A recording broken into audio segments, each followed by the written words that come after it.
We have joining us via Zoom to discuss the rate of rise in insecurity in the country. Security expert Mohammed Ali. Hello, good evening, and thank you for joining us on News Hour tonight.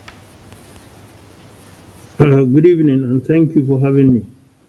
I'm very sure that you're aware of what's happening in the country. Just now, we're talking about Plateau. Earlier in the week or late last week was Benue. What exactly could we say is the cause of this rise in insecurity taking place in the country and other parts too? Well, recalibrating the preparedness and response of our security forces to the recurring acts of insecurity across the nation remains very critical in any attempt aimed at diminishing and bringing to an end the rising acts of violent attacks, kidnapping, banditry, and the economy of violence across states and communities, particularly in the northwest, northeast, and north central regions of the country.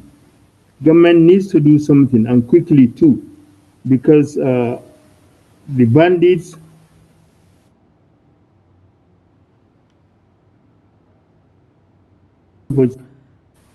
of the rainy season to start taxing communities, because as we speak today, communities in Zamfara State under Shinkafi local government, Malawa Moriki and Kayawa Moriki have already been taxed to pay 12 and 10 million naira respectively before they can access their farms. And these are things will not be tolerated. Government has to do something. We've been taking for too long. I believe it is time for us to start taking some actions in order to assist the cause of our local communities to be able to access their farms freely without fear or hindrance. Okay. All right, so we see that some parts of the country have a consistent or constant rise of insecurity, mostly in the north central region. That's where Benue and Plateau. What could we say are the actual root causes of these particular issues? Because it's like it's happening every time. You can see space in some other part, but every time something's always taking place in Benue or Plateau. What are the attacks? The attacks in Benue and Plateau State are partly as a result of cross-border acts of banditry and laced with certain religious and tribal sentiments. Because, like the recent attack in Plateau State, you can see it is innocent travelers that were coming from Kaduna State, traveling for a wedding in Mongo local government, and they got waylaid, attacked, and in the process, 8 innocent passengers lost their lives. These, I think, should not be tolerated. People should be free to move about their normal businesses without any fear or hindrance. And this is why the security agencies need to be properly equipped and funded so that they will live up to expectation. Because most of the time, when these things happen, some of the security agencies, they could be on duty or at hand to assist, but they are immobile. Their vehicles have either no fuel or have no battery or no functional tire to move. So these are some of the problems. And if we can sit back and address some of the challenges beyond expectation. Okay. Okay, so Mr. Ali, you're talking about funding of security, increasing their funding, but somehow in our budget, the defense takes a very large chunk of that. How is it that these monies are not translating into getting these vehicles or apparatuses needed for these people to do their jobs properly and protect lives and properties of Nigerians? This is why the president needs to quiz the 2 ministers of defense, because they have to tell Nigerians what is happening to the allocation given to them day in, day out. They support most of the time the airing of fake news on the social media, each time claiming 50 or 100 bandits or insurgents have been killed, but you will not see a single corpse. And human corpse is not that of a fly.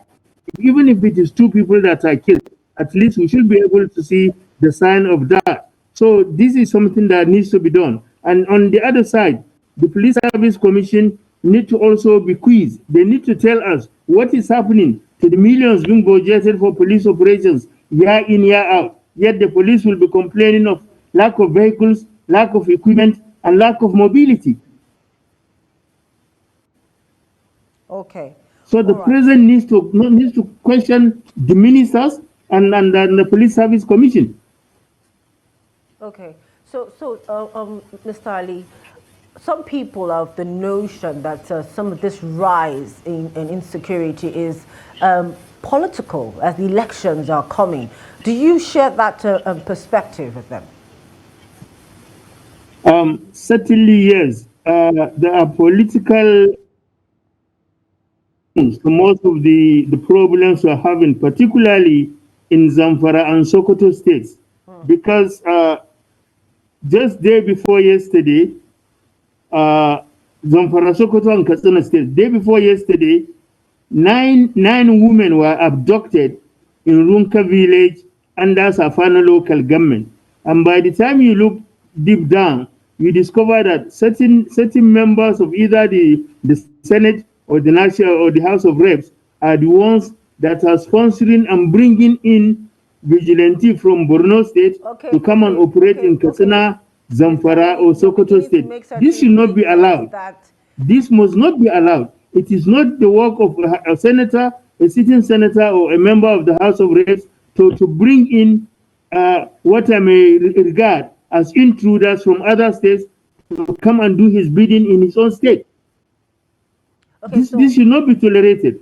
Mr. Ali, you don't have proof to back this up, so we're just going to maybe not stick with that. I can even give you names, but because of the import of this issue, we are discussing national security, I have to circumscribe my responses. But even the names of the senators involved, I have them. Okay, let's just move on the way to the way forward. The way forward is we have to sit up, the ministers of defense have to sit up and do the right thing. If they cannot, they should resign to leave others to come in who will really do what is required. We've been talking too long. This is 14 years. We've been facing banditry, kidnapping, and the economy of violence. Nothing seems to be improving. We need to move forward. We have better hands that can handle the job properly. All right. Thank you so much, Mohammed Ali, for your insights and your takes on the security situation in the country. Thank you for having me.